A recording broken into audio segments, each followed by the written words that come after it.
అందరికీ నమస్కారం. నా పేరు బాలగోపి. అది హన్వాడ మండలం కొనగట్పల్లి గ్రామం.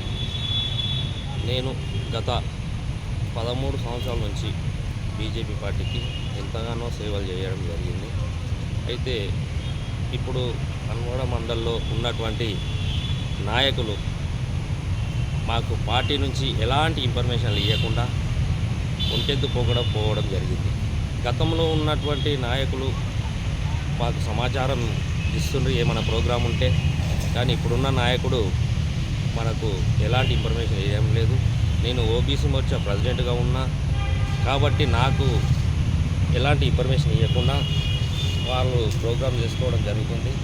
ఇంకొకటి వాట్సాప్లో కూడా నన్ను రిమూవ్ చేయడం జరిగింది. ఒకే సామాజిక వర్గానికి ప్రెసిడెంట్ పదవి ఇవ్వద్దు, మారుమూల గ్రామంలో ఉన్నటువంటి సీనియర్ నాయకులు ఎవరైనా ఉంటే వారికి ఇవ్వండి అని చెప్పడం జరిగింది. బీసీ నాయకుడు ఎంపీటీసీగా కూడా చేసింది బీజేపీ నుంచి, అతనికి ప్రెసిడెంట్ పదవి ఇవ్వండి అని నేను అడగడం జరిగింది.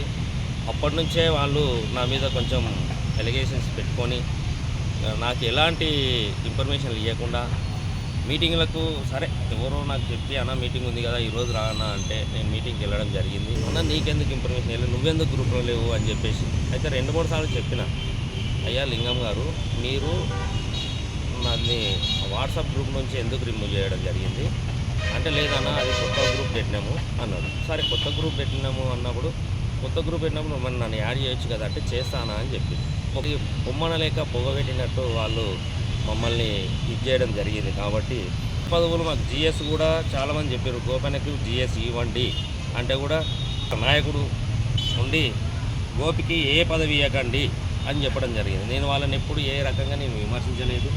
అయినా కానీ వాళ్ళు ఎందుకో ఏకాభిప్రాయంతో వాళ్ళు డిసైడ్ చేసుకొని వాళ్ళంతకు వాళ్ళే పదవులు తీసుకున్నారు. అయినా కాబట్టి నాకు అవమానం జరిగినట్టు ఒక ఫీలింగ్ నా లోపల. ఎందుకంటే హన్వాడలో బీసీ నాయకులు చాలామంది ఉన్నారు, వాళ్ళని గుర్తించి పదవులు ఇవ్వండి అనడము ఇదైపోయింది వాళ్ళకి. ఇంకొకటి మా గ్రామంలో ఆర్ఓ ప్లాంట్ వచ్చింది, అది ఆర్ఓ ప్లాంట్ కూడా నాకు ఇన్ఫర్మేషన్ ఇవ్వలేదు అసలు. ఇది ఎంతవరకు సమంజసం అంటే కొమ్మన లేక పొగబెట్టినట్టేనే కదా. కాబట్టి అర్థం చేసుకొని నాయకులారా, ఇప్పుడు నేను ఒక్కడిని పోతున్నా, రేపు నా ఓబీసీ క్యాండిడేట్లు హన్వాడ మండలంలో చాలామంది ఉన్నారు, మేమేందో కూడా మీకు చూపిస్తాము. నేను బయటికి వెళ్తున్నా కాబట్టి నా తరఫున ఉన్నటువంటి కార్యకర్తలు ఎవరున్నా కానీ 100% నా వైపు వస్తారని నేను ఆశిస్తున్నాను. ఒకప్పుడు ఉండే పార్టీని తీసుకుపోదాం ముందరకు పోదాం అని చెప్పేసి ఆ వర్గము ఈ వర్గము అని చెప్పేసి తీసింది మీరే. వర్గం కాదు చేసింది అలా మనము పని చేసినాం, పార్టీకి పని చేసినాం, రాత్రి పగులు కష్టపడ్డాం పార్టీ కోసం. ఎంపీ మేడం గారిని ఇంతగానో మనం ఇది చేయడానికి కారణము ఓబీసీ మాత్రమే. ఆడ కష్టపడ్డది ఓబీసీ మాత్రమే, అది గుర్తుపెట్టుకోండి. ఓబీసీల కృషి ఉంది, అందుట్లో కార్యకర్తలు రాత్రి పగలు అని తేడా లేకుండా మన Bharatiya Janata party symbol compulsory గెలవాలని చెప్పేసి ప్లాన్ చేసిండ్రు.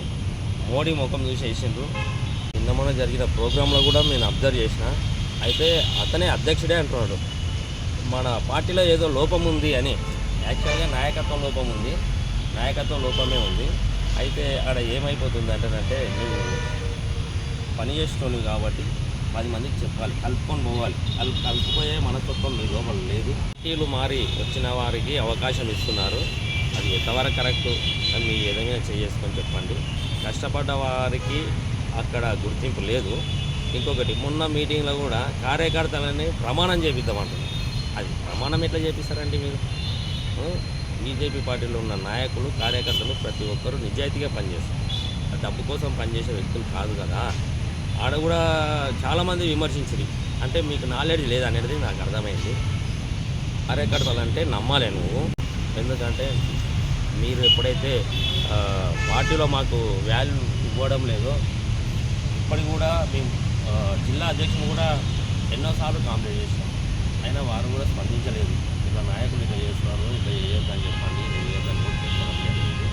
మేడం దృష్టి కూడా 2 సార్లు తీసుకుపోయినాం, మేడం కూడా స్పందించలేదు. చేద్దామమ్మా అందరు కలుపుకొని పోదామా అంటే కలుపుకొని పోదామా అనుకుంటేనే వాళ్ళు మాకు ఇన్ఫర్మేషన్ ఇవ్వట్లేదు కదా. సమాచారం ఇవ్వండి, మేము ఎట్లా కలుపుకొని పోతాం. కాబట్టి నాకు చాలా బాధ అనిపిస్తుంది. కాబట్టి నేను ఈరోజు బీజేపీ పార్టీకి క్రియాశీల సభ్యత్వం తీసుకున్నప్పటికీ నేను దానికి రాజీనామా చేయడం జరుగుతుంది. కాబట్టి 30 ఏళ్ళ నుంచి మా ఇంట్లో రాజకీయ నాయకులు అంటే మా అమ్మ నాయన రాజకీయంలో ఉన్నారు. కాబట్టి వాళ్ళు కూడా ఎన్నో కార్యక్రమాలు సేవలు చేశారు. కాబట్టి వాళ్ళ ద్వారా నేను కూడా నేర్చుకోవడం జరిగింది. నేను ఎంతో సోషల్ యాక్టివ్గా ఎంతో వర్క్ చేసిన, చాలామంది బీదోళ్ళకు కూడా నేను ఎంతగానో హెల్ప్ చేసిన. సర్పంచ్ కూడా పోటీ చేసి ఓడిపోవడం జరిగింది. కాబట్టి ఈసారి అవకాశం కూడా మాకుంటే బీజేపీ నుంచి ఎంపీటీస్ కోసం కూడా అవకాశం ఉంది అనుకుంటే దాంట్లో కూడా మళ్ళీ ఇంకొక పెద్ద మనిషి తీసామని చెప్పేసి అనడము అది ఎంతవరకు సమంజసము. కాబట్టి నేను ఒకటే నిర్ణయం తీసుకున్నా, నేను నా క్రియాశీల సభ్యత్వాన్ని కూడా రద్దు చేయండి. హన్వాడ మండలంలో ఉన్నటువంటి పార్టీ నాయకులు సీనియర్ కానీ జూనియర్ కానీ ఎవరైనా కానీ ఇప్పుడు ఉన్నటువంటి కమిటీ కూడా కరెక్ట్ లేదు. అది సరే లేకుంటే నాకు ఒకటి అనిపించింది, ఇక్కడ హన్వాడ నుంచి బీజేపీ ఫామ్లోకి రాదనేది. కాబట్టి నేను రాజీనామా చేస్తున్నాను. మీ పార్టీకో దండం, మీకో దండం.